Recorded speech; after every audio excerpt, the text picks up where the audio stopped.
Tempat tidur rumah sakit di Jakarta terisi dengan cepat. Jakarta adalah salah satu dari 3 kota di Indonesia yang mengalami lonjakan kasus baru COVID-19 sejak Hari Raya Idul Fitri pada pertengahan Mei. Penyebaran varian Delta kemungkinan menjadi penyebabnya, kata Kementerian Kesehatan RI. Beberapa daerah seperti Kudus, kemudian DKI Jakarta, dan juga di Bangkalan memang sudah terkonfirmasi varian Deltanya atau B1617.2 atau juga varian dari India mendominasi. Kasus COVID-19 di Indonesia hampir menyentuh angka 2 juta kasus. Untuk memperlambat penyebaran, Presiden Joko Widodo meminta otoritas kesehatan mempercepat vaksinasi hingga 1 juta dosis per hari pada Juli mendatang. Tetapi progresnya berjalan lambat. Target sebelumnya dari 40 juta warga yang divaksinasi pada bulan Juli kemungkinan tidak akan tercapai. Menurut data Satgas Penanganan COVID-19, hingga pertengahan Juni, kurang dari 12 juta orang di Indonesia telah divaksinasi lengkap. Vaksinasi bagi kelompok lanjut usia menjadi salah satu tantangannya.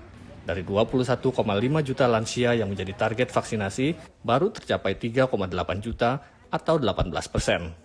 Memang beberapa kendala yang kita hadapi, yang pertama adalah belum semua lansia mau divaksin karena ternyata tidak mudah mengajak lansia untuk divaksin ya karena mereka mungkin membaca bahwa ada efek samping.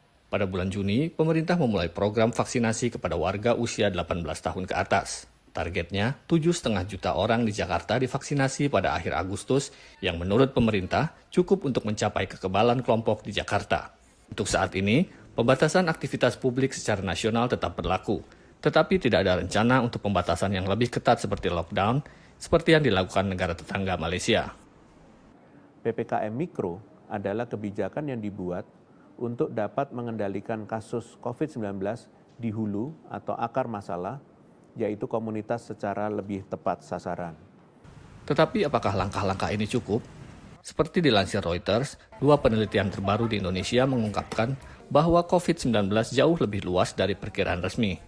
Satu studi skala besar yang dilakukan antara Desember 2020 dan Januari 2021 yang melihat seroprevalensi atau keberadaan antibodi menunjukkan bahwa 15% orang Indonesia sudah memiliki COVID-19.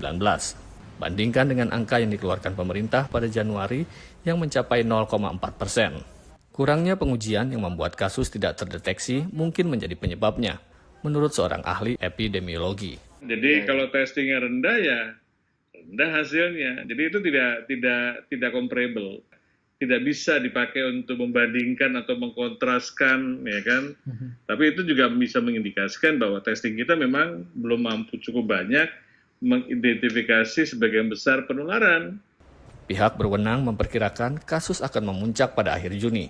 Dengan varian Delta yang menyebar dengan cepat, para ahli mendesak pemerintah untuk tidak hanya mengandalkan vaksin, tetapi juga meningkatkan pengujian, penelusuran, dan memberlakukan pembatasan mobilitas yang lebih ketat pada warganya. Dari Jakarta, Ahadian Utama, Gita Permatasari, VOA.